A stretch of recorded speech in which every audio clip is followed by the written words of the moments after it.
Karabo Mokoena was a beacon of hope and inspiration, a young woman whose passion for helping others shone as brightly as her own dreams. Yet in a cruel twist of fate, her life was tragically cut short by someone she once trusted and loved. How did her journey from advocating for the vulnerable lead to such a heartbreaking end? This is the story of Karabo Mokoena, a tale of love, betrayal, and a fight for justice. Stay with me as we uncover the story of Karabo Mokoena and the truth behind her untimely passing. Welcome back to Chilling Fireside Stories. Thank you for joining me today. Your support through likes, comments, and subscriptions means so much to me. Today we're delving into a case that deeply affected South Africa, the story of Karabo Mokoena. Before we dive in, please note that today's story contains sensitive content involving difficult topics. Viewer discretion is advised. Now grab a warm drink and let's begin. In the vibrant neighborhood of Deep Cliff in Soweto, Johannesburg, lived a remarkable young woman named Karabo Mokoena. Born on March 27, 1995, to her loving parents Lorraine, known as Lolo and Magray, Karabo was the heart of her family. Growing up with her younger brother and older sister Bonle, she shared a close bond with her family, often leaning on each other for support. Karabo was known for her thoughtful and loving nature, always generous and considerate toward everyone she met. She was not only nurturing but also incredibly smart. After graduating from Hill High School in 2014, she enrolled at Regenesis Business School to pursue a tertiary education in business studies. During her time there, she also obtained her aviation license from AAFSA, showcasing her drive and determination. Passionate about women's and children's rights, Karabo found her calling in advocating for their welfare. Johannesburg, like many places around the world, struggles with outdated attitudes towards the welfare of women and children. Karabo dedicated herself to making a difference. She often volunteered at Frida Hartley's shelter, where she provided talks and speeches to women, educating and empowering them to seek better lives. These are the words that you are confessing. It's the law of attraction. I will sit here and say, I want a very tall... Her passion was so profound that she dreamed of one day establishing an NGO or charity to support and empower women. It was during this time, while she was still studying at Regenesis Business School in October 2016, that she met Sandile Mantso. Sandile Mantso was a forex trader in Johannesburg. Originally from Emalani, he attended school in Imbalanol, a town in the coalfields east of Johannesburg, and went on to study graphic design. By the time he met Karabo, Sandile was 29 years old and appeared to be a very likable character. Charismatic, deeply religious, and seemingly wealthy, Sandile portrayed himself as an upstanding individual. He was single but had 3 children from a previous marriage with whom he was now estranged. Sandile's apparent wealth stemmed from the success of his binary options trading company, aptly named $1 Trillion Legacy. From the outside, it seemed that Sandile had everything together: a thriving business, a polished image, and a magnetic personality. I've always asked myself the question, how do profits as a forex sound? How do forex profits sound? Kabza, how do they sound? Yeah? Listen to me. This is the sound of profits, okay? When you're in the money. However, the facade concealed a much darker truth. Sandile Mantso's ego was perhaps a bit too inflated. He claimed to make money from his trades and offered one-day classes in forex trading, charging around 6,000 Rand, around $400 per day. His infectious personality and apparent success drew Karabo closer to him. She saw good morals in him, and the financial stability was an added bonus. The two quickly grew close and soon entered into a relationship. Sandile admired Karabo's strong personality, and she was captivated by almost everything about him. From the outside, they appeared to be a powerful couple. In November 2016, just a month into their relationship, Karabo moved out of her family home to live with Sandile in his luxurious apartment. However, the relationship soon turned turbulent. Sandile wasn't the man he portrayed himself to be. Karabo, an advocate against unhealthy relationships, found herself in a difficult situation. Karabo's friends and family started noticing troubling signs. Sandile was possessive and controlling. He isolated Karabo from her loved ones and became verbally abusive. There were visible signs of distress, but Karabo often made excuses. Like many victims, she believed she could help him change. The first apparent signs of trouble appeared shortly before Christmas 2016.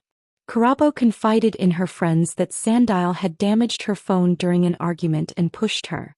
By March 2017, the situation had escalated. Karabo sent her friends pictures of her injuries and described the emotional distress she endured. It was a dark irony that Karabo, who empowered women to leave unhealthy relationships, couldn't escape her own. On her birthday, March 27, 2017, the situation reached a breaking point. Friends and family couldn't reach her to wish her a happy birthday because she was in the hospital. Sandile had damaged her phone again, this time completely breaking it. Karabo explained to her mother that Sandile had hurt her, leaving marks on her arms, neck and a black eye. She reluctantly filed a charge of assault against him, only to discover that Sandile had already filed a charge of assault against her earlier that morning. Karabo left Sandile that day, realizing the true extent of his behavior. She moved back in with her parents and siblings. Unfortunately, her freedom was short-lived. 2 weeks after her birthday in mid-April, the police dismissed the charges from both Sandile and Karabo, citing a lack of time to deal with personal disputes. Frustrated but determined to move on, Karabo went out with her girlfriends to a local nightclub in Santun. The night started well, but it wasn't long before Sandile appeared. Despite her friends' warnings, Karabo ended up talking to him, and they slipped back into their old habits. On April 27, 2018, Karabo called her mother to inform her that she was going out with Sandile and might stay at his apartment that night. This decision proved to be a turning point.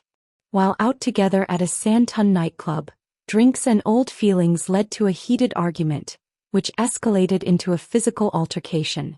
Although the physical confrontation seemed to settle, the tension between them remained palpable. Despite the tension, Karabo left the club with Sandile and went back to his apartment. CCTV footage captured them entering the lobby of his upscale apartment at 2:48 a.m. on April 28. The silence between them was obvious, with Karabo's expression clearly displaying her upset and dissatisfaction. Tragically, this footage would be the last time Karabo was seen alive. The next morning, April 28, Karabo's mother Lolo grew increasingly worried. She had tried calling and texting her daughter multiple times but received no response. The last time they spoke, Karabo had whispered that she couldn't talk, and now her prolonged silence felt ominous. Desperate for answers, Lolo called Sandile, who claimed he had no idea where Karabo was, insisting she had left the night before. Karabo's sister, Bonlay, went to Sandile's apartment building, where staff mentioned they hadn't seen Karabo but had found her ID and passport in the trash. This unsettling discovery raised more alarm. The family reported Karabo missing to the police, but their response was frustratingly slow. It took over 2 days for the process to be completed, and it was Karabo's friend's social media campaign that brought significant attention to the case. On April 29, after 2 sleepless nights, Lolo called Sandile again, questioning him about Karabo's whereabouts. His odd response, "I don't know where Karabo is, but I didn't hurt her," only heightened suspicions. Friends who visited Sandile's apartment noticed an unusually large wet patch on the carpet near his kitchen, which he dismissed as a fridge leak. By April 30, 3 days after Karabo's disappearance, the police were keen to interview Sandile. Lolo accompanied them to his apartment, but Sandile wasn't there. When contacted, he claimed he was out of town and couldn't return until late afternoon. While waiting, the police obtained CCTV footage from the building. This footage became crucial evidence, showing Sandile moving a wheelie bin to his apartment at 9:57 p.m. on April 28 and then taking it to the underground garage at 10:07 p.m.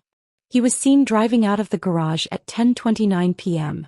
Sandile initially told Karabo's family and friends that he believed she had gone home after the club. Later, he changed his story, claiming she had flown to London, which was easily disproven when her passport was found in the trash. Brought in for questioning, Sandile's alibi crumbled. Lolo, waiting at the police station, felt like a shell of herself. Sandile later claimed that Karabo had taken her own life and that he disposed of her body out of fear of being blamed. In a bizarre twist, Sandile alleged that he and Karabo had participated in a ritual promising wealth and fortune, with the condition that one of them would have to sacrifice if they ever broke up.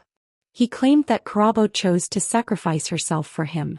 Despite his shifting stories, Sandile faced 3 charges: premeditated murder, defeating the ends of justice, and assault with intent to cause harm. Sandile tried to delay the trial and made negative statements about Karabo, but his multiple stories and lack of credibility worked against him.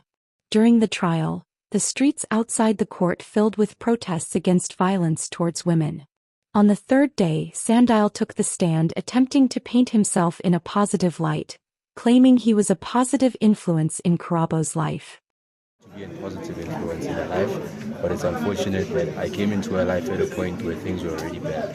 So yeah, maybe I'm guilty of trying to build a person and being the last one there when she collapsed, So the truth of the matter is, I tried my best to make the best of it. Judge Johnson called for more evidence, including CCTV footage analysis, which confirmed Sandile's involvement. Despite his attempts to cover up his actions, the evidence was overwhelming. On May 3, 2018, Sandile was found guilty of Karabo's murder and sentenced to 32 years in prison, including 5 years for assault, 30 years for murder, and 4 years for defeating the ends of justice. He was deemed unfit for parole. Throughout the trial, Sandile showed no remorse or guilt. His arrogance and self-centered behavior were evident both in his actions and his demeanor during the trial. It was revealed that he was in debt and had deceived over 100 individuals, using their money to inflate his image and ego. Despite his facade of being a well-meaning individual, he was manipulative and abusive. This case highlights the importance of protecting individuals in unhealthy relationships and questioning what more can be done to prevent such tragedies. Karabo, a smart and nurturing individual, dedicated her life to helping women in unhealthy relationships, only to become a victim herself. Karabo's tragic death became a symbol of the growing crisis of gender-based violence in South Africa. Her story ignited national and international outrage, sparking conversations about domestic abuse and the need for better protection for women. Her family honored her memory by advocating for victims of domestic violence and raising awareness about toxic relationships. Karabo's life, though cut short, became a powerful voice in the fight against gender-based violence. As I cover many cases of domestic violence, whether involving teenagers or professional women, I notice a tragic pattern often emerges that ends in heartbreak. Recognizing the red flags, or rather not ignoring them, is crucial. Sadly, we tend to idealize the people we fall in love with, sometimes mistaking their manipulation, control, jealousy, and self-centered behavior for attention, care, and love. We might even believe we can change them, thinking we can be their hero, calming or taming them. In many cases, victims eventually realize the selfish and harmful intentions of their partners and decide to leave. However, this is often just the beginning of the real danger.